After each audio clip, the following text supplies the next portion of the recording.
जय हिंद साथियों, स्वागत है आपका self study classes with Sumit Jain YouTube channel और दोस्तों ऐप में। दोस्तों बहुत सारे स्टूडेंट को ऐप डाउनलोड नहीं करते बन रहा है या फिर कर भी लिया है तो कोर्स भी नहीं देख पा रहे हैं।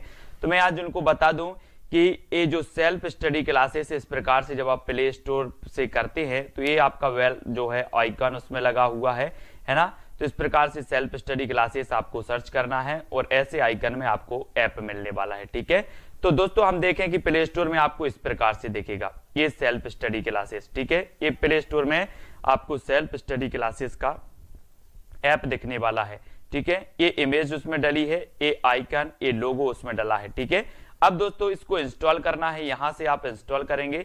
ठीक है, अब इंस्टॉल करेंगे तो वहां पर आपको नंबर मांगेगा, जीमेल नंबर मांगेगा, तो आपको ओटीपी आएगा, तो आप रजिस्टर करके आगे बढ़ेंगे। ठीक, साहित्य में जो हमारी विस्तृत श्रृंखला चल रही है उसमें सबसे पहले हमने आदिकाल को कंप्लीट किया, पूरा विस्तृत पढ़ा है ना। फिर उसके बाद भक्ति काल को पढ़ा और उसके बाद अब हम रीति काल को पढ़ रहे हैं। रीति काल में ये पार्ट दूसरा होगा अपना। तो सभी लोग जितने भी साथी पढ़ रहे हैं विस्तृत रूप से, उनको कुछ ना कुछ फायदा निश्चित ही हो रहा है। नेट वाले हों, टीजीटी पीजीटी वाले हों, रीट वाले हों या फिर आरपीएससी वाले हों, सभी के लिए बहुत ही इंपॉर्टेंट ये वीडियो हो रहे हैं। तो सभी लोगों को वीडियो को लाइक कर देना है और शेयर करना है। ठीक है, स्टार्ट होने वाला वीडियो सभी लोग लाइक जरूर कर दें और सभी को उत्तर भी बताना है। ठीक है, सभी को गुड इवनिंग, जय हिंद। रीति सिद्ध काव्यधारा आज हमें पढ़ना है। ठीक है, कल हमने पढ़ा था रीतिबद्ध काव्यधारा पढ़ लिया था, आज रीति सिद्ध काव्यधारा से स्टार्ट करेंगे। ठीक है, सभी लोगों को, और रात में जो अपनी 9 बजे लाइव क्लास होती है अपनी बहुविकल्पीय प्रश्नों पर हम सभी लोग चर्चा करते हैं, उनको पढ़ते हैं, तो वो जरूर देखें।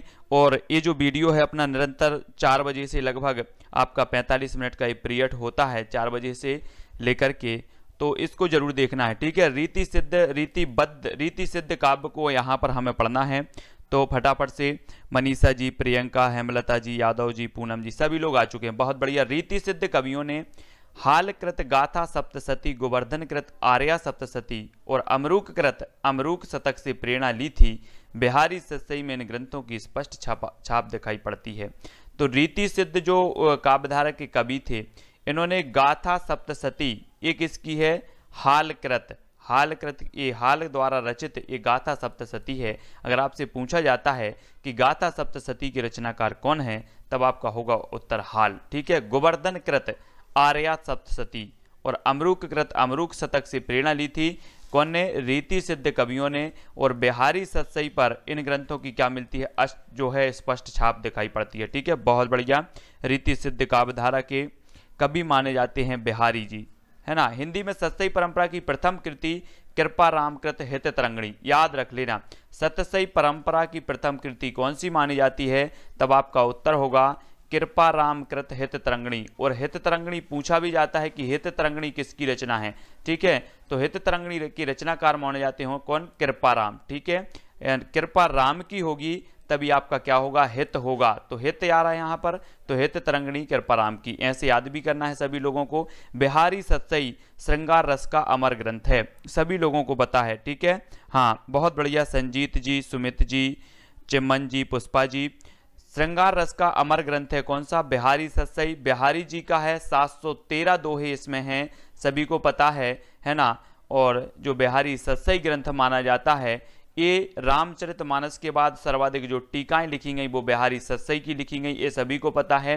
भाव, भाषा, अलंकार और नायिका भेद की दृष्टि से अत्यंत प्रौढ़ ग्रंथ माना जाता है, तो सभी को याद रख लेना है बिहारी सतसई। ठीक है, और ये श्रृंगार रस का अमर ग्रंथ माना जाता है। ठीक है, हाँ, ये हमेशा पूछे जाते हैं। और भी अब हमारा अगला देख लेते हैं, अगला जो हमारे जो फैक्ट हैं, जो महत्वपूर्ण फैक्ट हैं रीति सिद्ध काव्यधारा से। हाँ, 719 भी मिलते हैं, 723 भी मिलते हैं, अधिकतर 713 ही इसका माना जाता है। अगला क्वेश्चन है, रामचरितमानस को छोड़कर सर्वाधिक टीकाएं किसकी लिखी गई? तो बिहारी सतसई की लिखी गई। ठीक है, आपसे एक क्वेश्चन यहां से बनता है कि रामचरितमानस को छोड़कर सर्वाधिक जो टीकाएं लिखी गई वो किसकी लिखी गई? तब आपका उत्तर होता है बिहारी सतसई। ठीक है, बहुत बढ़िया। अगला क्वेश्चन है, लल्लू लाल ने बिहारी सतसई पर लाल चंद्रिका नाम से टीका लिखी है, किसने लिखी है? लल्लू लाल ने। यहाँ तक तो शायद अपन ने पढ़ा था। और प्रेम सागर इनकी रचना है। बिहारी सतसई पर सबसे प्रामाणिक टीका बाबू जगन्नाथ रत्नाकर की मानी जाती है। इस टीका ग्रंथ का नाम क्या है? बिहारी रत्नाकर। हाँ, है ना, यहाँ पर पढ़ लिया था अपन लोगों ने। भारतेंदु हरिश्चंद्र ने बिहारी के कुछ दोहों पर कुंडलियां लिखकर अपनी सहृदयता का परिचय दिया। किसने? भारतेंदु हरिश्चंद्र जी ने। ठीक है, और भारतेंदु के बारे में आपको पता है कि 1850 में इनका जन्म हुआ था और 1885 में इनकी क्या हो गई थी? मृत्यु हो गई थी। मात्र 35 साल की उम्र में इन्होंने हिंदी साहित्य को बहुत कुछ दे दिया। तो भारतेंदु हरिश्चंद्र के बारे में याद रखना है। मुंशी देवी प्रसाद प्रीतम ने बिहारी के दोहों का उर्दू में शेरों में अनुवाद किया है। बिहारी सतसई के प्रथम टीकाकार माने जाते हैं कृष्ण कवि। ये चीज भी आपको याद रख लेनी है। इन्होंने बिहारी के प्रत्येक दोहे पर सवैया छंद लिखा है। आपसे पूछा जाएगा कि बिहारी के प्रत्येक दोहे पर सवैया छंद किसने लिखा है, तब आपका उत्तर होगा कृष्ण छवि ने। और जो है ये प्रथम टीकाकार माने जाते हैं। ये चीज भी सभी को याद रख लेना। ठीक है, बहुत बढ़िया। अगला देख लेते हैं। बिहारी सतसई पर फिरंगे सतसई नामक फारसी में टीका आनंदी लाल शर्मा जोशी ने लिखी है। मोस्ट इंपॉर्टेंट क्वेश्चन यहां से बनता है ना। फिरंगे सतसई नाम से फारसी में जो टीका लिखने वाले हैं बिहारी सतसई पर, वो कौन है? तो वो है आनंदी लाल शर्मा। ठीक है, ये चीज आपको याद रख लेनी है ना। अगला देख लेते। बिहारी की ऊहात्मक उक्तियों पर फारसी कविता का प्रभाव है। ऊहात्मक उक्तियों पर किसका प्रभाव? फारसी कविताओं का। बिहारी सतसई मुक्तक काव्य है। इसमें दोहों की संख्या 713 है, जिसमें 600 दोहे श्रृंगारक हैं, शेष भक्ति नीति एवं प्रशस्ति परक हैं। ठीक है, अब आपसे अगर पूछा जाएगा कि इसमें श्रृंगारक दोहे कितने हैं, तब आपका उत्तर होगा 600। और इसमें कुल दोहे कितने हैं सब, तब आपका उत्तर होगा 713। ठीक है, बहुत बढ़िया, है ना। और राधाचरण गोस्वामी ने बिहारी की तुलना पीयूष बरसी मेघ से की है। किसने की है? अगर आपसे पूछा जाएगा बिहारी की तुलना पीयूष बरसी मेघ से किसने की है, तब आपका उत्तर क्या होगा? राधाचरण गोस्वामी। ठीक है, राधाचरण गोस्वामी याद रख लेना है। सभी को लाइक जरूर कर देना है। सच्ची कुमारी, पुष्पेंद्र जी, इंपॉर्टेंट लेखक और इंपॉर्टेंट पंक्तियां, बिल्कुल सभी की पंक्तियां करवाएंगे, बिल्कुल भी चिंता ना करें, है ना, सभी की होगी। आगे देख लेते हैं। रेवेरेंड एडविन ग्रीव्ज ने बिहारी को शब्दों का चतुर प्रयोक्ता मात्र माना है। रेवेरेंड एडविन ग्रीव्ज ने बिहारी को शब्दों का चतुर प्रयोक्ता मात्र माना है। ये चीज आपको याद रखनी है। मिश्र बंधुओं ने बिहारी को कवि नहीं माना। अगर आपसे क्वेश्चन आएगा कि बिहारी को कवि किसने नहीं माना, तो मिश्र बंधुओं ने नहीं माना। इन्होंने देव बड़े की बिहारी को लेकर आलोचकों के मध्य हुए विवाद के जन्मदाता मिश्र बंधु हैं, है ना। इन्होंने देव को मना बड़ा मान लिया और इन्होंने ये विवाद चालू कर दिया कि देव बड़े की बिहारी बड़े। कविवर सेनापति रीति सिद्ध मुक्तक प्राणियों में अग्रणी हैं, कवियों में, है ना। कविवर जो सेनापति हैं वो रीति सिद्ध मुक्तक कवियों में जो है अग्रणी माने जाते हैं। सेनापति के कवित्र रत्नाकर, ये कवित्र रत्नाकर मतलब यहाँ रत्न, और रत्न हमारी सेना है, तो सेनापति के कवित्र रत्नाकर में वर्णित नायिका भेद विरह के प्रसंग में षट ऋतु वर्णन तथा चमत्कार चारुत्य हिंदी साहित्य में अनुपम है। तो ये चीज सभी को याद रखना है। ठीक है, सेनापति जैसा ऋतु वर्णन रीतिकाल के किसी कवि ने नहीं किया, है ना। किस जैसा? सेनापति जैसा। जो ऋतु वर्णन इन्होंने किया है वो रीतिकाल के किसी कवि ने नहीं किया। ये चीज भी हमें याद रखना है। और सेनापति की रचनाओं में श्लेष चमत्कार की अद्भुत क्षमता है। रसनिधि का वास्तविक नाम पृथ्वी से, ये चीज आपको याद रखनी है। मोस्ट इंपॉर्टेंट फैक्ट यहां से आपका बनेगा। ये क्वेश्चन पूछा भी गया है कि रसनिधि का जो वास्तविक नाम माना जाता है वो कौन सा है, तो वो पृथ्वी से है। और आपको पता होगा कि जो अनमोल रस है वो कहाँ है? पृथ्वी पर है। बाकी अन्य ग्रहों पर है क्या? नहीं है। पृथ्वी ग्रह है, इसलिए यहाँ पर अनमोल रस है। तो रस निधि किसे कहा जाएगा? रस नामक जो निधि है वो पृथ्वी पर है मात्र, तो रस निधि पृथ्वी से है, इनका उपनाम हो जाएगा। ऐसे भी याद रख लेना है। ठीक है, इन्होंने रत्न हजारा नामक ग्रंथ की रचना की, जिसमें बिहारी सतसई की भांति दोहा हैं। आपसे पूछा जाएगा कि रत्न हजारा नामक जो पुस्तक की रचना किसने की है, तब आपका उत्तर होगा पृथ्वी से है या फिर रसनिधि। ठीक है, और रत्न हजारों रत्न हैं कहाँ पर? पृथ्वी में। पृथ्वी में कितने रत्न हैं? हजारों रत्न हैं। और ये जो है रसनिधि भी हैं। तो रत्न हजारा के जो लेखक हो जाएंगे वो रसनिधि हो जाएंगे या पृथ्वी से हो जाएंगे, है ना। रसनिधि कृत रसनिधि सागर और 12 मासा ग्रंथ भी है। रसनिधि सागर पर फारसी का अधिक प्रभाव है। ठीक है, पजनेस की फुटकल कविताओं का संग्रह पजनेस प्रकाश है। इनकी रुचि नक्शे वर्णन की ओर अधिक है। इनके छंदों में फारसी शब्दों का भी प्रयोग हुआ है। रीति सिद्ध कवियों में द्विजदेव का नाम अत्यंत आदर्श से लिया जाता है। रीति सिद्ध कवियों में, है ना। इस श्रेणी के अंतिम प्रसिद्ध कवि, इनका पूरा नाम महाराजा मानसिंह द्विजदेव, महाराजा मानसिंह द्विजदेव। अगर आपसे पूछा जाता है कि द्विजदेव का पूरा नाम क्या था, तब आपका उत्तर होगा महाराजा मानसिंह द्विजदेव, याद रख लेना, ठीक है।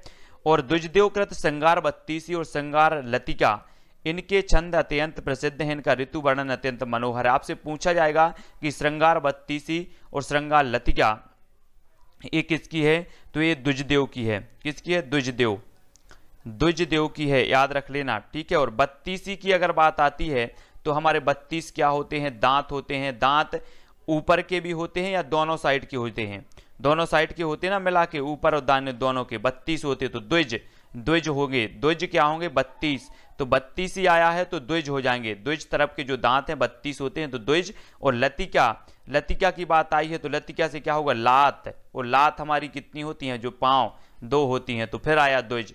तो लतिका की बात आई है, श्रृंगार लतिका, ये भी द्विजदेव की हो जाएगी। इस प्रकार से आपको याद भी करना है। रीतिवादी आलोचक पंडित कृष्ण बिहारी मिश्र ने देव और बिहारी पुस्तक में देव को बिहारी से बड़ा कवि माना है। किसने माना है देव को बड़ा कवि, वो माना है पंडित कृष्ण बिहारी मिश्र ने। तो कौन सी पुस्तक में, देव और बिहारी पुस्तक में देव को बिहारी से बड़ा कवि माना है कृष्ण बिहारी मिश्र ने। ये चीज सभी को याद रख लेना है। अगला हमारा फैक्ट है दोस्तों कि रीतिवादी आलोचक लाला भगवान दीन ने बिहारी और देव लिखकर देव से बड़ा बिहारी को सिद्ध किया है। बिहारी को देव से बड़ा सिद्ध किया। किसने, आलोचक लाला भगवान दीन ने, है ना। किसने, भगवान दीन ने बिहारी और देव लिखकर बिहारी को देव से बड़ा सिद्ध किया है। और रीतिवादी आलोचक पदम सिंह शर्मा ने खड़ी बोली काव्य को नीरस और कर्णकटु कहा है। याद रख लेना, मोस्ट इंपॉर्टेंट है। रीतिवादी जो आलोचक हैं पदम सिंह शर्मा ने खड़ी बोली काव्य को नीरस, खड़ी बोली काव्य को क्या कहा है इन्होंने, नीरस और कर्णकटु कहा है। आपसे एक क्वेश्चन पूछा जाता है, खड़ी बोली काव्य को नीरस और कर्णकटु किसने कहा है, तब आपका उत्तर होगा पदम सिंह शर्मा। याद रख लेना इसको, खड़ी बोली काव्य को नीरस और कर्णकटु कहा है। यहाँ पर खड़ी की बात आई है तो हम भी खड़े होते हैं। काय पे खड़े होते हैं, हमारे पदम मतलब होता है पैर, है ना, पैरों पर खड़े होते हैं। तो खड़ी बोली को काव्य का नीरस और कर्णकटु कौन बोलेंगे, पदम, क्योंकि खड़े होते हैं हम पदम के सहारे। तो पदम इस प्रकार से रिलेट भी करेंगे। आलमकृत माधवानल कामकंदला, रीति मुक्त काव्यधारा अब हम पढ़ेंगे। हमने रीतिबद्ध काव्यधारा पढ़ लिया, रीति सिद्ध पढ़ लिया, ठीक है। सेनापति, बिहारी, द्विजदेव ये रीति सिद्ध काव्यधारा के माने जाते हैं। और आलमकृत माधवानल कामकंदला श्रृंगार रस का जो है, श्रृंगार रस प्रधान है, इसकी भाषा अवधि है। आलम, एक क्वेश्चन आपसे पूछा जाता है कि माधवानल कामकंदला जो है एक किसकी है, आलम की है। अब यहाँ पर माधवानल कामकंदला आया है तो काम करने जाते हैं जब मजदूर, बहुत सारा अगर आपसे काम करवा दिया जाए तो आपका आलम क्या होगा। बाद में आपसे पूछा जाए कि आपका आलम क्या है, तब आप बोलोगे कि बहुत मेहनत करवाते हो सर, बहुत पढ़ाते हो। तो आपका जो है आलम, में अगर 5 घंटे आपको लगातार पढ़ा दूं तो आपका आलम क्या हो जाएगा, तो कामकंदला ये आलम की है। तो इस प्रकार से याद भी करना है। आलमकृत सुदामा चरित में श्री कृष्ण के मित्र दरिद्र ब्राह्मण सुदामा की कथा वर्णित है। तो सुदामा चरित किसकी है, एक नरोत्तम दास की भी है सुदामा चरित, और एक आलम की भी है। तो याद रख लेना, ये आलम की भी है, कौन सी, सुदामा चरित। तो सभी को याद रखना है। और जब सुदामा जी कृष्ण जी के पास मिलने गए थे और कृष्ण जी के पास मिलने गए और तब उनका संदेशा नहीं पहुंच पाया था, तब उनका आलम क्या हुआ होगा, आलम, है ना। आपने देखी ना वो वाली वीडियो सुदामा जी की, तो सुदामा चरित ये आलम की हो जाएगी। इस प्रकार से रिलेट करके याद करना है। आलमकृत श्याम स्नेही, है ना, श्याम स्नेही भी है, और श्याम से मिलने गए थे कौन, सुदामा जी। तो सुदामा चरित यहाँ से फिर रिलेट हो जाएगी ये। तो श्याम स्नेही ये भी आलम की है। एक खंड काव्य है, श्याम स्नेही क्या है, एक खंड काव्य जिसमें दोहा चौपाइयों छंद में रुक्मणी विवाह की कथा वर्णित है ना। आपसे पूछा जाएगा कि श्याम स्नेही का जो काव्य रूप है वो क्या है, तब आपका उत्तर होगा खंड काव्य, और ये किसकी रचना है, तो ये आलम की है। बहुत बढ़िया, है ना। अगला क्वेश्चन है, आलमकृत आलम केली मुक्तक काव्य है। एक ऐसा है आलम केली। आलम केली तो याद ही नहीं रखना कि ये आलम की है, ये मुक्तक काव्य है, ये चीज याद रखनी है, ठीक है। जिसमें नबोड़ा, प्रोणा, माननी, खंडिता आदि विभिन्न प्रकार की नायिकाओं की विभिन्न स्थितियों के मनोरम चित्रण के अतिरिक्त कृष्ण और गोपियों के प्रेम का भी वर्णन किया है। अगर मैं आपसे पूछूं कि रीति काल का जो प्रधान रस माना जाता है वो कौन माना जाता है, तो सभी लोग कमेंट में लिखेंगे रीति काल का प्रधान रस कौन सा माना जाता है, सभी लोगों को बताना है। आलम केली में आलम और शेख दोनों के कई छंद गंगा, पार्वती, शिव और राम को समर्पित हैं, ठीक है। घनानंद को रस का साक्षात अवतार कहा जाता है। मोस्ट इंपॉर्टेंट क्वेश्चन है, घनानंद के बारे में हम लोग समझते हैं। अब आपको बताना है कि घनानंद जो थे ये किनके दरबार में थे, ये चीज भी आपको बतानी है, ठीक है। घनानंद किनके दरबार में थे सभी को बताना है। और इन्हें रस का साक्षात अवतार भी कहा जाता है। आपसे पूछा जाएगा रस का साक्षात अवतार किसे कहा जाता है, तब आपका उत्तर घनानंद हो जाएगा। घनानंद इसका सही होगा, ठीक है, याद रख लेना है। हाँ, घनानंद फेवरेट हैं कौन की, करण पांडे जी की, बहुत बढ़िया। तो रस का साक्षात अवतार कहा जाता है। घनानंद के बहुसंख्यक छंद, सुजान कवि की प्रेयसी, मुगल सम्राट मोहम्मद शाह के दरबार की नर्तकी, है ना। तो जो घनानंद थे ये मोहम्मद शाह के दरबार में थे और यहाँ पर इनकी एक नर्तकी थी सुजान नाम की, है ना, सुजान नाम की नर्तकी थी। तो इन्हें प्रेम हो गया था इस नर्तकी से, लेकिन बाद में इसने जो है क्या कर दिया कि इनको धुतकार दिया। तब यहाँ से घनानंद जो है कहीं बाहर चले गए थे। कहाँ चले गए थे, अगर किसी को पता है तो जल्दी से बताना है। और जो है इन्होंने फिर क्या किया कि इन्होंने लगभग वैराग्य की भावना, अधिकांश कवियों की यही दशा हुई है, चाहे वो तुलसीदास हों या कोई भी हों, तो सभी लोगों को क्या हुआ कि या तो प्रेयसी ने या प्रेम में धोखा मिला या प्रेयसी ने उन्हें धुतकारा, तब ये कवि बन गए और इन्होंने वैराग्य का भाव जो है अपनाकर अपने आप का कल्याण किया है और समाज का भी कल्याण किया है। तो कवि की प्रेयसी मुगल सम्राट मोहम्मद शाह के दरबार की नर्तकी थी को संबोधित करते लिखे गए हैं सुजान, है ना। बहुसंख्यक जो छंद लिखे इन्होंने सुजान के उसमें लिखे घनानंद जी ने। घनानंद कृत सुजान हित में सुजान के प्रति 500 से ऊपर कवित्व सवैये पाए गए हैं सुजान हित में, ठीक है। हाँ, बहुत बढ़िया। ब्रजभाषा के प्रेमियों में सुजान हित सुजान सागर के नाम से प्रसिद्ध है। ब्रजभाषियों के जो प्रेमी हैं उनमें सुजान हित सुजान सागर के नाम से प्रसिद्ध है, ये चीज भी याद रख लेना है, ठीक है। घनानंद सवैयों की रचना कभी कभी समस्या पूर्ति के ढंग पर भी करते हैं। सुजान हित में कई सवैये के अंत में ब्रज छैल की गैल दराई राहों की पूर्ति मिलती है ना। और घनानंद सच्चे प्रेमी कवि हैं, उनका काव्य उनकी प्रेम की अभिव्यक्ति है, लेकिन इनका प्रेम उभय पक्षीय नहीं है। कैसा नहीं है, उभय पक्षीय नहीं है। तो हम रीति मुक्त काव्यधारा के कवि पढ़ रहे हैं और घनानंद रीति मुक्त काव्यधारा के कवि जाने जाते हैं। और यहाँ पर जो आया था कि रस का साक्षात अवतार किसे कहा जाता है, तब आपका उत्तर होगा घनानंद, ठीक है। रस का साक्षात अवतार कहा जाता है। स्वानुभूति परक अभिव्यक्ति के कारण घनानंद के काव्य में जो मार्मिकता और हृदय को स्पर्श करने की क्षमता है वह अन्यत्र दुर्लभ है। घनानंद की पदावली में 1000 से अधिक पद पाए जाते हैं। कृष्ण लीलाओं से इन्होंने उन्हीं विषयों को चुना है जिन्हें सूरदास, परमानंद आदि अष्टछापीय कवियों ने अपनाया था।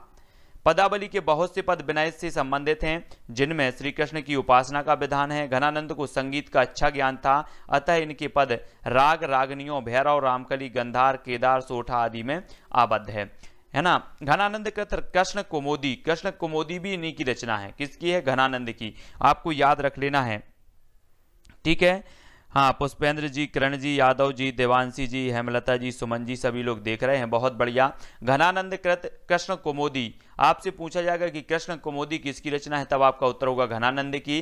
कृष्ण की लीलाओं और यमुना यश में यमुना का महामात्म वर्णित है। तो ये दो जो नई रचनाएं हैं, कृष्ण कुमोदी और यमुना यश, ये आपको घनानंद की याद रख लेना है, ठीक है। हाँ, सूधो सनोह को मारा गए।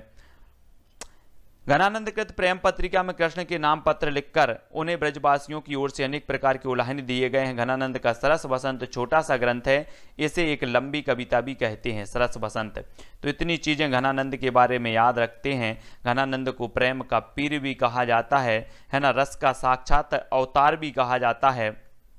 और घनानंद कृत इश्क लता में पंजाबी और उर्दू के शब्दों की भरमार है। वियोग बेली में इन्होंने फारसी छंदों का भी जो है सफल प्रयोग किया है। यहाँ पर बात कर लेते हैं कि वियोग, तो सुजान से इनका वियोग हो गया तो इनकी वियोग बेली रचना हो जाएगी, ठीक है। और इनकी इश्कलता है, तो इश्कलता भी आप लोग याद कर लेना, घनानंद जी की है। इन्होंने फारसी छंदों का भी सफल प्रयोग किया है। घनानंद की रचनाओं का प्रथम संग्रह भारतेंदु हरिश्चंद्र ने सुंदरी तिलक में प्रकाशित कराया। घनानंद की जो रचनाओं का प्रथम संग्रह है वो किसने कराया? भारतेंदु हरिश्चंद्र ने कराया। और का नाम से कराया? सुंदरी तिलक। सुंदरी तिलक नाम से इन्होंने प्रकाशित किया। इसके उपरांत सुजान शतक नाम से 119 छंद प्रकाशित हुए हैं। अगर आपसे पूछा जाए कि सुजान शतक में जो है 119 छंद, कितने छंद प्रकाशित हुए हैं, तो 119 छंद, ठीक है, बहुत बढ़िया। हाँ, और भी देख लेते हैं। इसके बाद संवत 1954 में रत्नाकर जी ने घनानंद की रचनाओं का संग्रह सुजान सागर नाम से प्रकाशित कराया था। घनानंद की संपूर्ण रचनाओं का वैज्ञानिक रीति से संपादन और प्रकाशन विश्वनाथ प्रसाद मिश्र ने कराया, जिसमें 502 छंद हैं। अगर आपसे पूछा जाता है कि घनानंद की जो रचनाओं का संपूर्ण संग्रह है या रचनाओं का जो वैज्ञानिक रीति से संपादन और प्रकाशन किसने करवाया, तब आपका उत्तर होगा विश्वनाथ प्रसाद मिश्र ने, है ना। अब आपको बताना है कि विश्वनाथ प्रसाद मिश्र ने जो रीतिकाल को नाम दिया है वो क्या नाम दिया है। सभी लोग कमेंट में बताएंगे, जल्दी जल्दी से सभी लोग बताएंगे विश्वनाथ प्रसाद ने रीतिकाल को क्या नाम दिया है। घनानंद की दृष्टि में जो स्थान और महत्व सुजान का था, बोधा की दृष्टि में वही स्थान और महत्व सुभान कवि की प्रेयसी पन्ना राज दरबार की नर्तकी का था, ठीक है। तो बोधा और घनानंद इनकी एक ही स्थिति थी। ये सुजान से प्रेम करते थे और ये सुभान से प्रेम करते थे। इनकी प्रेमिका का नाम था सुभान और इनकी सुजान, तो ठीक है। और ये पन्ना के राज दरबार की नर्तकी थी, कौन सी? सुभान, बोधा की।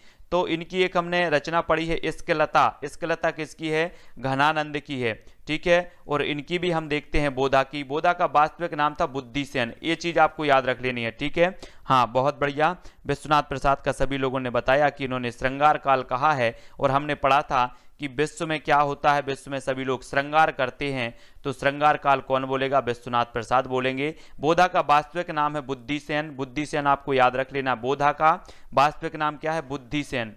और हम जो ऐसे बोलते हैं ना सामाजिक वातावरण में, क्या बोलते हैं? जिसके पास बुद्धि नहीं होती उसे हम बोधा बोलते हैं, वो तो बोधा है, इस प्रकार से बोलते ना। तो बोधा का वास्तविक नाम था बुद्धिसेन। पन्ना नरेश ने बोधा नाम से पुकारते थे, बाद में यही नाम प्रचलित हो गया, ठीक है। इनका बुद्धिसेन नाम था, इसी से इन्हें बोधा बोधा कहने लगे कि ये तो बौद्धिक हैं, बोधा बोधा कहने लगे, ठीक है। बोधाकृत ब्रहबारिश माधवानल कामकंदला मूलतः भारतीय प्रेमाख्यान काव्य की परंपरा के अंतर्गत आता है। इसमें माधवानल और कामकंदला की प्राचीन लोक कथा के साथ परोक्ष रूप से कवि ने अपने स्वयं की जीवन गाथा सुनाने की चेष्टा की है ब्रहबारिश में, ठीक है। और इसमें माधवानल और कामकंदला की जो प्राचीन लोक कथा है उसका वर्णन किया है। अगर आपसे पूछा जाएगा कि ब्रहबारिश में किसका वर्णन है, किसकी प्राचीन लोक कथा है, तब आपका माधवानल और कामकंदला हो जाएगी। और एक माधवानल कामकंदला जो रचना है वो किसकी है? आलम की है, ठीक है। ये चीज भी याद रखनी है। इस कथा प्रसंग में बोधा अपनी प्रेयसी सुभान को कभी नहीं भूल पाए और कहा, कथा के बीच बीच में, सुन सुभान अब कथा सुहाई, सुन सुभान इश्क मजाजी से सुभान को स्मरण करते चलते हैं, है ना। बोधाकृत ब्रीही सुभान दंपत्ति विलास इश्क नामा, ठीक है। घनानंद की याद रख लेना, ये समान रचनाएं देखो कैसी होती हैं। घनानंद की क्या है? इश्क लता। कौन सी है? इश्क लता है। इश्क लता घनानंद की है और इश्क नामा ये बोधा की है। तो एक से नाम है इसलिए याद रख लेना, इश्क नामा बोधा की है और इश्क लता किसकी है? इश्क लता घनानंद की। और आपको पता होगा कि घनानंद ने एक पंक्ति बोली है कि प्रेम में तनिक भी चालाकी नहीं चलती, तनिक भी चालाकी नहीं चलती, तो क्या बनना पड़ता है? बोधा बनना पड़ता है। तो इश्क नामा ये बोधा की हो जाएगी और इश्क लता ये घनानंद की हो जाएगी, याद रखना है। जगन्नाथ दास रत्नाकर ने हरिश्चंद्र, गंगावतरण और उद्धव शतक में प्राचीन आख्यानों को लेकर ब्रजभाषा काव्य को समृद्ध किया। किसने? जगन्नाथ दास रत्नाकर ने। हरिश्चंद्र, गंगा अवतरण और उद्धव शतक ये हमेशा पूछी जाती हैं। गंगा अवतरण और उद्धव शतक की रचनाएं किसकी हैं? तब आपका उत्तर होगा जगन्नाथ दास रत्नाकर, ठीक है। तो ये चीज आपको याद रखनी है, उद्धव शतक और गंगा अवतरण। रत्नाकर को ब्रजभाषा का आधुनिक काल में अंतिम बड़ा कवि माना जाता है। अगर आपसे पूछें कि आधुनिक काल में ब्रजभाषा का अंतिम बड़ा कवि किसे कहा जाता है, तब आपका उत्तर होगा जगन्नाथ दास रत्नाकर। ठीक है, हाँ, याद रखना है सभी को। अगला क्वेश्चन है, सत्यनारायण कविरत्न ने भवभूति के उत्तर रामचरितम, है ना, भवभूति का एक उत्तर रामचरितम एवं मालती माधव का ब्रजभाषा में काव्य अनुवाद किया। उन्होंने मैकाले की अंग्रेजी खंड काव्य होरेसस का भी काव्य अनुवाद किया है। कविरत्न ने समसामयिक विषयों और राष्ट्रीय नेताओं से जो है संबंधित विषयों पर रचनाएं की हैं। वियोगी हरि ने ब्रजभाषा में वीर सतसई की रचना की है। अगर आपसे पूछा जाता वीर सतसई किसकी रचना है, तब आपका उत्तर क्या होगा, वियोगी हरि का। ठीक है, बहुत बढ़िया, है ना, याद रख लेना है। हाँ, वर्ण रत्नाकर सभी लोग बता दो किसकी है, वर्ण रत्नाकर किसकी रचना है, सभी लोग उत्तर में बताएंगे। यसरत्ती जी पूछ रहे हैं वर्ण रत्नाकर, सभी लोगों को बताना है, क्या हो जाएगा, सभी लोग बताओ वर्ण रत्नाकर के रचनाकार कौन है, जल्दी से बताना है।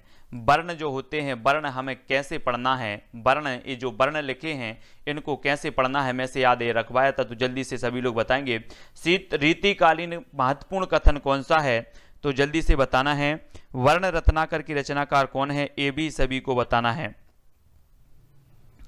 तो यद्यपि सुजाति सुलक्षणी सुबरन सरस सुब्रत भूषण बिनुना ब्राजिए कविता बनिता मित्त, ये जो है वो किसकी है, तो बहुत बढ़िया, ज्योतिश्वर ठाकुर की है वर्ण रत्नाकर, है ना। और ये जो पंक्ति है ये हमेशा पूछी जाती है, कई बार पूछी गई है कि यद्यपि सुजातु सुलक्षणी सुबरन सरस सुब्रत भूषण बिनुना ब्राजिए कविता बनिता मित्त।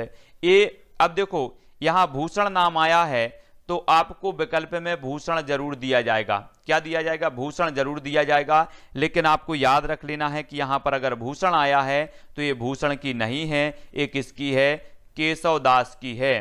तो याद रखना है, यद्यपि सुजाति सुलक्षणी सुबरन सरस सुब्रत भूषण बिनुना ब्राजई कविता बनिता मित्त, ये किसकी है, केशव दास की है। सभी लोग याद रख लेना, ठीक है। और हमें इसको कैसे लिखना है, यहाँ पर भूषण आया, भूषण तो हम ले लेंगे यहाँ आभूषण, है ना, आभूषण ले लो यहाँ पर आभूषण। और आभूषण जो हम श्रृंगार रंगार करते हैं तो अपने केस में भी आभूषण लगा लेते हैं, तो यहाँ पर आभूषण से हो जाएंगे, तो ये केशवदास। इस प्रकार से याद रख लेना है। आपको एक विकल्प जरूर आएगा भूषण, तो भूषण नहीं लगाना, ये केशवदास जी की है।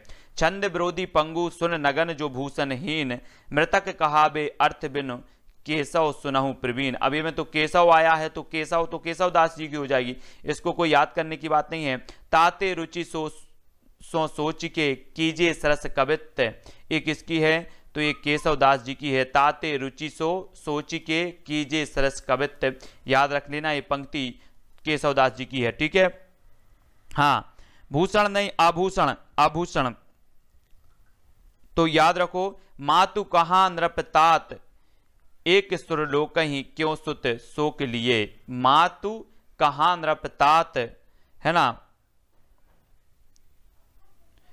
मात कहा नृपतात गए सुरलोक ही क्यों सुत शोक लिए, ये किसकी हो जाएगी, ये केशव दास जी की हो जाएगी। किसकी हो जाएगी, केशव। मातु कहा नृपतात गए सुरलोक ही क्यों सुत शोक लिए, ये किसकी हो जाएगी, केशव दास जी की हो जाएगी। इनका भी हमें याद रख लेना है, ठीक है, हाँ, सभी लोगों को याद रख लेना है। अब कहीं कहीं ट्रिक नहीं निकल पाती है, कोई कोई में तो निकल ही नहीं रही, निकलने का प्रयास भी करते हैं लेकिन नहीं निकलती तो कोई बात नहीं है, जहां निकलती है वहां बताने का प्रयास करते हैं, ठीक है। अब हर पंक्ति में तो ट्रिक नहीं निकल सकती। तीय की बेह सोही बिलकोनी में मनी आनंद आंखें ने यूं झलके रसबंत कवितन को रसुज्यों अखरान के ऊपर हबे झलके, ये किसकी है, चिंतामणि की है। किसकी है, चिंतामणि की। तो यहाँ पर क्या बोल रहे हैं, किते की बेहसों ही बिलोकन में मने आनंद आंखें ने यूं झलके रसबंत कवितन को रसीज्यों अखराने के ऊपर हबे झलके। यहाँ पर क्या बोल रहा है कि आखन आनंद आंखें यूं झलके, आनंद पे मतलब आंखन पे जो है आनंद झलक रहा है, ठीक है। लेकिन अखरान के ऊपर हवे झलके, तो हवे झलके मतलब ये चिंतामणि की हो जाएगी कि आनंद भी आंखों के ऊपर झलकता है और चिंता भी क्या होती है, आंखों के ऊपर झलकती है। तो इस प्रकार से ये झलकना झलकना हो जाता है। अगर आपको किसी व्यक्ति को अगर मैं देखूं तो मैं बता दूंगा कि निश्चित आज तो कोई चिंता में है, बड़ी चिंता में है, तो उसकी आंखों में, उसके चेहरे से अपन को समझ में आ जाता कि ये आज आनंद में है या फिर चिंता में है, ठीक है। तो ये चिंतामणि की हो गई, झलकें झलकें हो रही आंखें में झलके, तो ये चिंतामणि की हो जाएगी। इस प्रकार से भी याद करो। तुलसी गंग दुबो भय सुखबिन के सरदार, इनके काव्यन में मिली भाषा विविध प्रकार। अब यहां पर तुलसी आया है तो विकल्प में तुलसीदास जरूर दिया जाएगा, ठीक है। तो तुलसी गंग दुबो भये सुखबिन के सरदार, इनके काव्यन में मिली भाषा विविध प्रकार। ये किसकी है? ये भिखारी दास जी की है। किसकी? भिखारी दास जी की याद रख लेना, बहुत बढ़िया है। तुलसी गंग दुबो भये सुखबिन के सरदार, इनके काव्यन में मिली भाषा विविध प्रकार। ये भिखारी दास जी की पंक्ति है, सभी को याद रख लेना, ठीक है। आगे के कवि रीझ हैं तो कविताई, ना तो राधा कन्हाई सुमरन को बहानो है। ये भी किसकी है? भिखारी दास की है। आगे के कवि रीझ हैं तो कविताई, ना तो राधा कन्हाई सुमरन को बहानो है। ये भिखारी दास जी की है। ये रचनाएं पूछी जाती हैं। मान घटे तो कहाँ घटे जे हैं, जो पे प्राण प्यारे को देखन पिए। तो मान घटे तो कहाँ घटे जे है, जो पे प्राण प्यारे को देखन पिए। ये भी भिखारी दास जी की है। थोड़े से शब्दों को कहीं ना कहीं हमें रिलेट करके याद करना है, ठीक है। याद सभी को करना है, लेकिन हाँ। और अभिधा उत्तम काव्य है मध्य लक्षणालीन, अधम व्यंजना रस बरस उल्टी कहत प्रवीण। ये किसकी है? तो अभिधा उत्तम काव्य है मध्य लक्षणालीन, अधम व्यंजना सरस रस बरस उल्टी कहत प्रवीण। ये जो पंक्ति हो जाएगी वो किसकी हो जाएगी? सभी को कमेंट में लिखना है, मोस्ट इंपॉर्टेंट है। ये कई बार पूछी भी गई है। तो ये देव काव्य की है। किसकी है? देव कवि की है। और देव जी के बारे में हम पढ़ते हैं, क्या पढ़ते हैं कि इन्होंने 34वां छल नामक जो है संचारी भाव माना है। अभिधा उत्तम काव्य ये देव की है, सभी को याद रख लेना है, ठीक है। हाँ, और आपको बताना है शब्द शक्ति कितने प्रकार की होती हैं, जल्दी से कमेंट में लिखो, शब्द शक्ति कितने प्रकार की होती हैं। अभी एमपी टेट वर्ग 1 में पूछा गया था कि व्यंजना शब्द शक्ति के प्रकार कितने होते हैं। मैं तो सिर्फ आपसे इतना पूछ रहा हूं कि शब्द शक्ति के कितने प्रकार होते हैं। सभी लोग बताएंगे। बड़े बड़े नैनन सो आंसू भरी भरी ढरी, गोरे गोरे मुख आज ओरों सो बेलानो जात। ये किसकी है? ये भी देव कवि की है। और जो शब्द शक्तियां होती हैं वो 3 प्रकार की होती हैं। अब अगर किसी को पता है कि व्यंजना शब्द शक्ति की कितने प्रकार हैं तो सभी लोग बताएंगे। व्यंजना शब्द शक्ति के प्रकार कितने होते हैं तो सभी लोग उत्तर बताएंगे। क्या हो जाएगा सही उत्तर? व्यंजना का उत्तर लिख के बताओ कि व्यंजना शब्द शक्ति इतने प्रकार की होती है। ऐसा पूरा विस्तृत लिख के बताएंगे सभी लोग, है ना। तो जल्दी से बताना है, सभी को बताना है। डार द्रुम पलना बिछोना नौ पल्लव के, सुमन झंगूला सोहे तन छवि उहारी दे। ये किसकी है? देव कवि की है। ये भी नवरस सब संसार में, नवरस में संसार, नवरस सार श्रृंगार रस युगल सार श्रृंगार। याद रख लेना इसकी। तो फटाक से बताना है। बहुत बढ़िया। व्यंजना शब्द शक्ति के जो प्रकार होते हैं वो कितने होते हैं? 2 होते हैं। याद रख लेना। एक क्वेश्चन पूछा गया था अभी एमपी टेट वर्ग 1 का एग्जाम हुआ था उसमें कि व्यंजना शब्द शक्ति के कितने प्रकार होते हैं। तो ये सभी को बताना। शब्द शक्ति सभी लोग पढ़ते हैं कि शब्द शक्ति सर 3 प्रकार की हो जाए, इतना पढ़ लिया। अब आपसे अंदर से इतना थोड़ी पूछा जाएगा कि व्यंजना शब्द शक्ति के बारे में पूछ लिया जाए, लेकिन व्यंजना शब्द शक्ति के बारे में पूछा गया कि व्यंजना शाब्दी और आरती। बहुत बढ़िया। शब्द शक्ति जो होती है वो 2 प्रकार की होगी, ठीक है, व्यंजना शब्द शक्ति। तो सभी को याद रख लेना है। नवरस सब संसार में, नवरस में संसार, नवरस सार श्रृंगार रस युगल सार श्रृंगार। ये भी देव कवि की पंक्ति है। कुंदन को रंग फीको लगे झलके अति अंगन चारू गुराई। ये किसकी है? मतीराम। कुंदन को रंग फीको लगे झलके अति अंगन चारू गुराई। ये किसकी? मती हो जाएगी ऐसी। हे बनमाल हिये लगिए अरु हे मुरली अधरा रस पीजे। ये भी मतीराम जी की है। हे बनमाल हिये लगिए अरु हे मुरली अधरा रस पीजे। ये भी मतीराम की है। अगर आपकी मति हो रही है रस पीने की आपकी क्या हो रही है? मति हो रही है, तो आप रस भी पियो। मति, मति मतलब क्या होती है? बुद्धि को बोलते हैं ना कि आपकी मति कैसी हो गई, तो मति हो रही तो रस पीजिए, मतिराम की हो जाएगी। आंखें न मूंदे भी के में से आनी, अचानक पीठ उरोज लगावे, ये भी किसकी है? मतिराम की है। आंखें न मूंदे भी के में से आनी, अचानक पीठ उरोज लगावे, मतिराम की है। तो इन रचनाओं को, इन पंक्तियों को अच्छे से पढ़ना है, ठीक है, सभी को पढ़ना है। तो यहाँ पर शाब्दी और अर्थी होती हैं, दो प्रकार की होती हैं, है ना, व्यंजना सप्तशती, शाब्दी व्यंजना और अर्थी व्यंजना, इनको याद रख लेना है। पद्माकर की एक पंक्ति है, फागु के भीर अभीरन में गही, गोविंद ले गई भीतर गोरी, ये किसकी है? पद्माकर, पद्माकर जी की है। फागु के भीर अभीरन में गही, गोविंद ले गई भीतर गोरी, पद्माकर जी की है। अमीय हलाहल मद भरे, ये आपको पता है, आपने कैसे याद किया था? अमीय हलाहल मद भरे, सेत श्याम रतनार, जियत मरत झुक झुक परत, जही चितबत एक बार। ये जो हमने याद किया था, सभी लोगों ने याद किया था, कैसे याद किया था और कई बार पूछी गई है। ये जो पंक्ति है ये कई बार पूछी गई है, अमीय हलाहल, ठीक है। हमने कैसे इसको याद किया था, आप सभी लोग बताएंगे। अमीय आया यहाँ पर, अमीय, अमीय आया है, मतलब अमीय जो हो जाएगा आम, और आम में क्या होता है? रसीला होता है, रस होता है, तो ये किसकी हो जाएगी? रसलीन की। ऐसे भी हमने याद करी थी। भूले बुरे सब एक सम, यानी भले बुरे सब एक सम, जोलो बोलत नाही, जानी परत है काक पिक, ऋतु बसंत के माही। ये ब्रंद कवि की है, किसकी है? ब्रंद की। आपसे एक क्वेश्चन पूछा जाता है पर्यावरण में कि ऐसा कौन सा पक्षी है जो अपने नीड़ का निर्माण नहीं करता? ऐसा कौन सा पक्षी है जो अपने नीड़ का निर्माण नहीं करता? तब आपका उत्तर है कोयल, है ना। यहाँ पर वही दिया है कि भले बुरे सब एक सम, जोलो बोलत नाही, जानी परत है काक पिक, ऋतु बसंत के माही। जब कोयल क्या करने लगती है? बोलने लगती है कोयल के बच्चे, तभी पता चलता है कि ये कोयल है या फिर कौवा है, ठीक है। तो ये ब्रंद कवि की है, बहुत बढ़िया है। कनक छुरी सी कामनी, काहे को कटी छीन, कटी को कंचन काट के, कुंचन मध्य धरी दीन। ये किसकी है? आलम की, आलम की है कि कनक छुरी सी कामनी, काहे को कटी छीन, कटी को कंचन काटी के, कुंचन मध्य धरी दीन। ये आलम है। और यहाँ पर क्या आ रहा है? छुरी, छुरी आ रहा है, छुरी, छुरी आ रहा है, और काटने वाली बात हो रही है। अगर कोई आपको छुरी मार दे, छुरी, और आपका कोई अंग काट दे, तो आपका आलम क्या हो जाएगा? वो आलम खतरनाक आलम हो जाएगा। तो कनक छुरी सी कामनी, काहे को कटी छीन। इस प्रकार से शब्दों को देख करके हमें कुछ निकालना है कि अगर छुरी आपको कोई मार दे, और ये पंक्ति कहीं भी आ जाएगी कोई भी एग्जाम में, आप निश्चित ही सही उत्तर लगा के आएंगे कि छुरी जो है की बात अगर होती, तो छुरी अगर किसी को मार दी जाए तो उसका आलम बिगड़ जाएगा, है ना, आलम उसका हो जाएगा। क्या होगा वो आप लोग समझते हो। नैनन में जो सदा रहते, तिनकी अब कान कहानी सुन्यो कर। तो ये भी आलम जी की हो जाएगी। नैनन में जो सदा रहते, तिनकी अब कान कहानी सुन्यो करें, है ना। ये किसकी हो गई? आलम की होगी, आलम।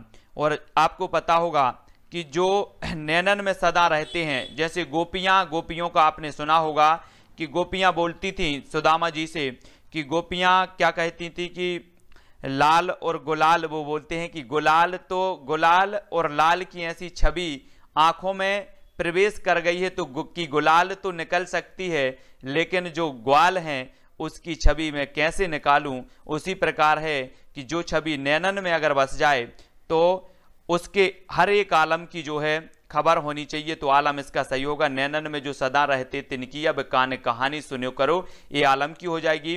दारा की ना दौर यह रारी, नहीं खजूबे की, ये किसकी है? भूषण, भूषण की होगी, ठीक है। भूषण वीर रस के कवि थे। और ये दारा आया यहाँ पर, दारा, दारा सिंह आपने नाम सुना होगा, एक दारा सिंह, बोले मेरा नाम दारा सिंह है, दारा सिंह, दारा सिंह नाम सुना मतलब वीर रस की बात होने लगी, क्योंकि खतरनाक है, तो दारा की बात आ रही यहाँ पर। और ये भूषण की कविता है, और दारा सिंह वीर रस से संबंधित हैं, तो वीर रस से संबंधित हैं, तो रीति काल में जो कवि थे वीर रस से संबंधित भूषण थे। तो ऐसे हमें याद रख लेना है। गिरत गब्ब काटे गरब, चिंजी चिंजा डर, चिंजी चिंजा डर, ये भी भूषण की है। किसकी है? भूषण की। गिरत गब्ब काटे गरब, चिंजी चिंजा डर, ये भी भूषण की है। और सेवा बाबनी से ली गई है। आप सभी को बताना है दोस्तों, एक चीज बताना है कि शिवराज भूषण के रचनाकार कौन है? सभी लोग बताएंगे। शिवराज भूषण के जो रचनाकार माने जाते हैं वो सभी लोग बताना है फटाफट से। शिवराज भूषण के रचनाकार कौन है? सभी को उत्तर बताना है। शिवराज भूषण के रचनाकार कौन है? इंद्र जिमी जंब पर बाड़ो सु अवसर पर, और रावण सदंब पर रघुकुल राज है, ये भी भूषण जी की हो जाएगी, है ना। और भूषण जी की रचना है एक शिवराज भूषण।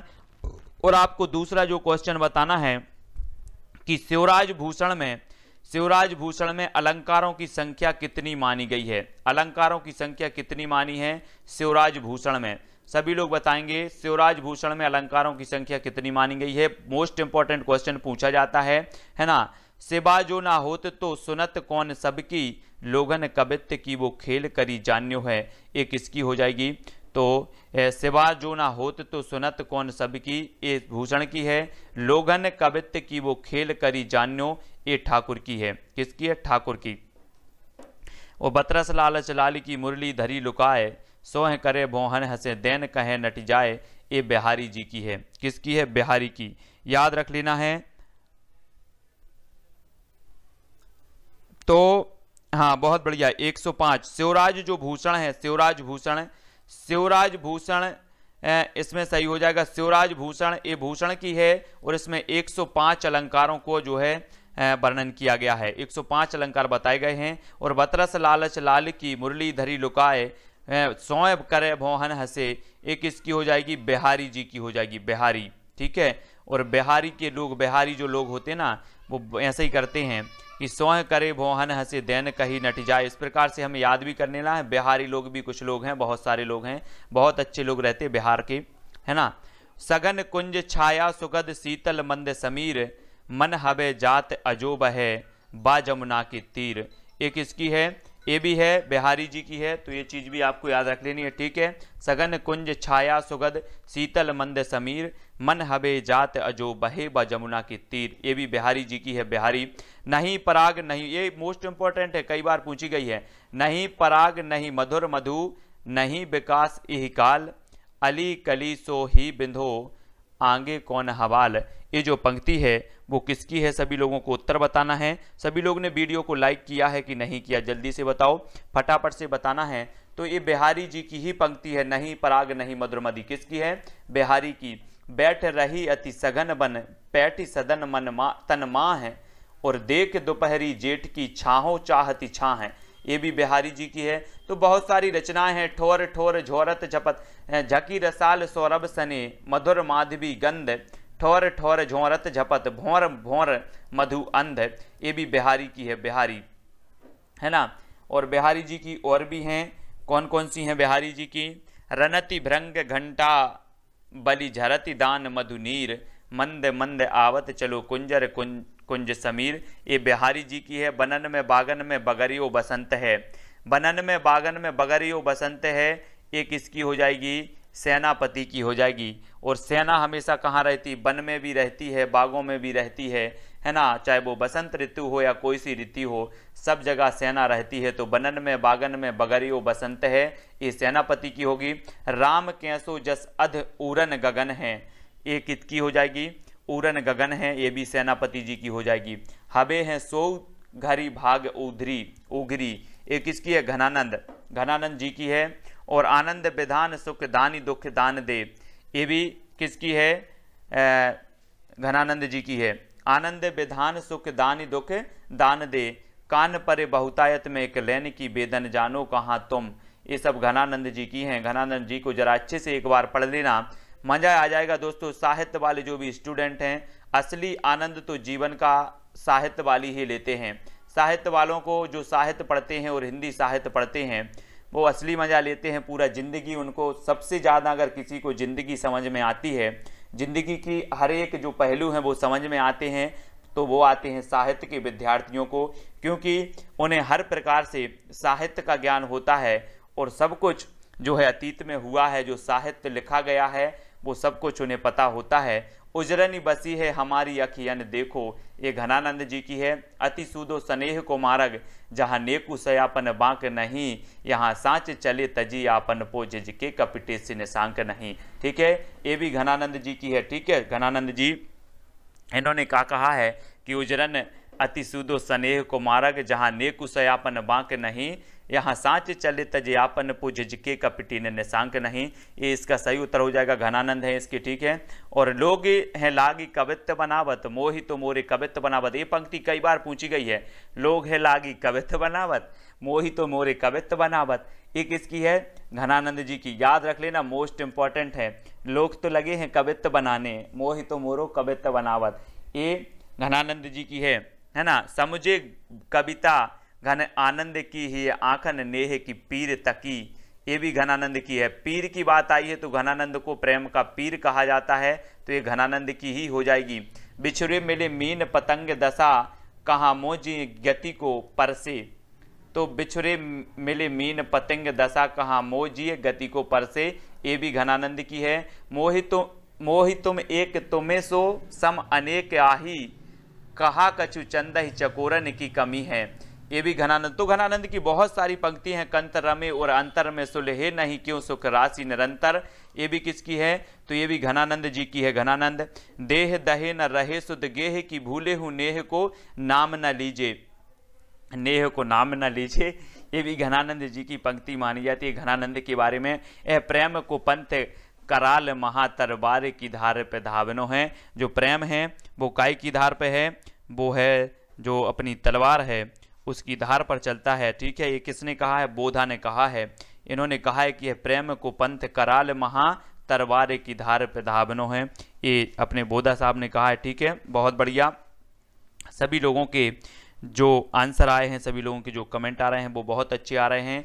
होए मजाजू में जहां इश्क की हकीकी खूब, सो सांचो ब्रजराज है जो मेरा महबूब, ये भी बोधा की है, ठीक है। बोधा और घनानंद की एक सी कहानी है, सभी को पता है ना। इनकी जो प्रेयसी थी उनका नाम था सुभान। आप कभी प्रेयसी भी पूछा जाता है कि घनानंद की प्रेयसी का नाम क्या था, तब आपका उत्तर होगा सुजान। और बोधा की प्रेयसी का नाम क्या था, तो तब आपका उत्तर होगा सुभान, ठीक है ना। तो कभी प्रेयसी भी पूछ ली जाती हैं। जो बैंसी जोड़ी मिले प्रीति करो सब कोई, काम कंदला सीत्रिया नर माधो सो होए, ये भी बोधा की है। सहते ना बने कहते ना बने, मन ही मन में पीर प्रेबो करे, ये भी किसकी है? बोधा की है। बहुत बढ़िया पंक्ति है कि सहते ना बने और कहते ना बने, मन ही मन पीर प्रेबो करे, ये भी है, ठीक है। बहुत बढ़िया तरीके से बोधा ने लिखी है कि जान मिले तो जहान मिले, नहीं जान मिले तो जहान कहाँ को। गजब, क्या इन्होंने कहा है हिंदी साहित्य में, गजब। बहुत बढ़िया, आनंद आ जाता है जब इस प्रकार की जब पंक्तियां पर लोग पढ़ते हैं कि जान मिले तो जहान मिले, नहीं जान मिले तो जहान कहाँ को, ये भी बोधा की है। दाता कहाँ सूर कहाँ सुंदर सुजान कहाँ, जो ना आपको सराहे ताकि बाप को न सराहिए, ये भी बोधा की है। ने ही महाब्रज भाषा प्रवीण और सुंदर ताहू के भेद को जाने, ये सारी की सारी जो पंक्तियां हैं हम सभी को याद रख लेना है, ठीक है। जय हिंद साथियों, स्वागत है आपका self study classes with Sumit Jain YouTube channel और दोस्तों ऐप में। दोस्तों बहुत सारे स्टूडेंट को ऐप डाउनलोड नहीं करते बन रहा है, या फिर कर भी लिया है तो कोर्स भी नहीं देख पा रहे हैं। तो मैं आज उनको बता दूं कि ये जो सेल्फ स्टडी क्लासेस इस प्रकार से जब आप प्ले स्टोर से करते हैं तो ये आपका वेल जो है आइकन उसमें लगा हुआ है ना। तो इस प्रकार से सेल्फ स्टडी क्लासेस आपको सर्च करना है और ऐसे आइकन में आपको ऐप मिलने वाला है, ठीक है। तो दोस्तों हम देखें कि प्ले स्टोर में आपको इस प्रकार से दिखेगा ये सेल्फ स्टडी क्लासेस, ठीक है। ये प्ले स्टोर में आपको सेल्फ स्टडी क्लासेस का ऐप दिखने वाला है, ठीक है। ये इमेज उसमें डली है, ये आइकन, ये लोगो उसमें डला है, ठीक है। अब दोस्तों इसको इंस्टॉल करना है, यहां से आप इंस्टॉल करेंगे, ठीक है। अब इंस्टॉल करेंगे तो वहां पर आपको नंबर मांगेगा, जीमेल नंबर मांगेगा, तो आपको ओटीपी आएगा, तो आप रजिस्टर करके आगे बढ़ेंगे, ठीक।